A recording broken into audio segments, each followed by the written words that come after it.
Mutton குழம்பு plus mutton fry எப்படி செய்கிறதுன்னு பார்க்கலாம். மட்டன் குழம்புக்கு நம்ம ஒரு மசாலா ரெடி பண்ண போகிறோம். அதுக்கு ஃபஸ்ட்டு பேனில் ஆயில் ஊற்றிக்கலாம். ஆயில் ஹீட் ஆனதும் சின்ன வெங்காயம் ஆட் பண்ணிக்கலாம்.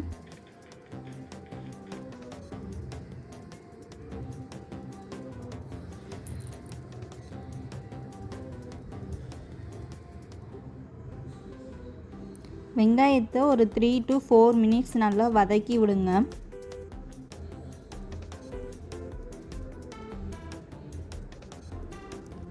நம்ம இந்த ஸ்டேஜில் ஒரு 1/4 டேபிள் ஸ்பூன் சீரகமும் 3/4 டேபிள் ஸ்பூன் மிளகும் ஆட் பண்ணிக்கலாம்.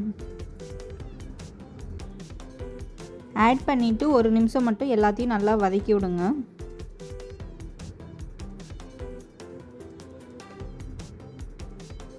இப்போ நம்ம இது கூட தக்காளியும் ஆட் பண்ணிக்கலாம். நான் இங்கே ஒரு தக்காளி எடுத்திருக்கேன்.